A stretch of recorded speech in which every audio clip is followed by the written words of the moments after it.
வினை தீர்க்கும் விநாயகர். முழுமுதற் கடவுளான விநாயகரை சரணடைந்து வழிபட்டால் சகல துன்பங்களிலிருந்து விடுபடலாம். நமது கவலைகள் யாவும் சடுதியில் விலகும். வேண்டியது வேண்டியபடி நிறைவேறும் என்பது நம்பிக்கை.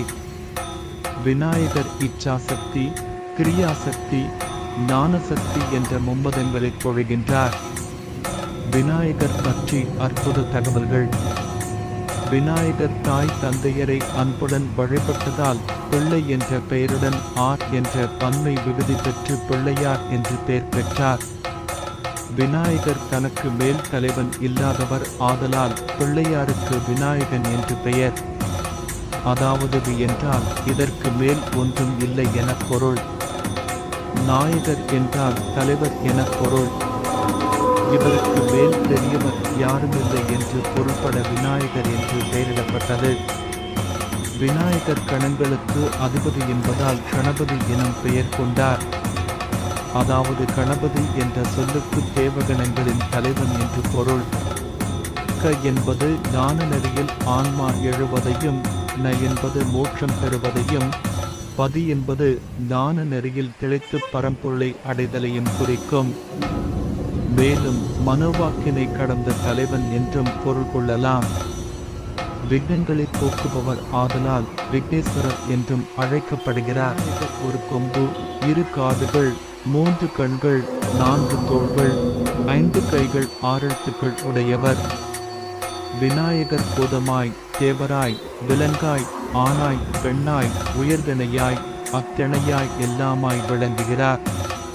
விநாயகர் யானையை அடக்கும் கருவிகள் பாசமும் அங்குசமும். விநாயகர் தன் கரங்களில் பாசம் மற்றும் அங்குசத்தை ஏந்தி இருக்கின்றார்.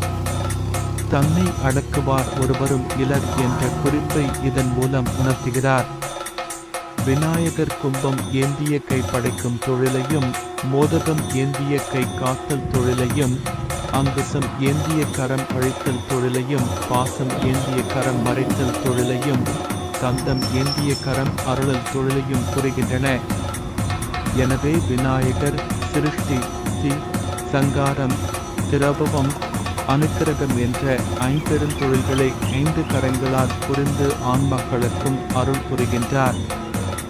விநாயகர் சந்தனம், மஞ்சள், களிமண், சாணம் என எளிதாக கிடைக்கக்கூடிய பொருளில் விநாயகரை செய்து வழிபடுவார்கள். விநாயகருக்கு எளிதாக கிடைக்கக்கூடிய அருகம்புல் மிக விருப்பம். அருகு வைத்து விநாயகரை வழிபட்டால் பிறவிப்பிணி நீங்கி இன்பம் பெருகும். விநாயகர் செம்பருத்தி மலர், தும்பைப்பூ, எருக்கம்பூ, சங்கு புஷ்பம், மாவிலை, அருகம்புல், வில்வ இலை ஆகியவை விநாயகரை அர்ச்சனை செய்யவும் மாலையாக அணிவிக்கவும் மிகவும் உகந்தவையாக கருதப்படுகிறது. விநாயகருக்கு கரும்பு, அவரை, பழங்கள், சர்க்கரை, பருப்பு, நெய், எள், பொரி, அவல், துவரை, இளநீர், தேன், பயறு, அப்பம், பச்சரிசி பிட்டு, வெள்ளரிப்பழம், கிழங்கு, அன்னம், கடலை முதலியன வைத்து நிவேதனம் செய்ய வேண்டும்.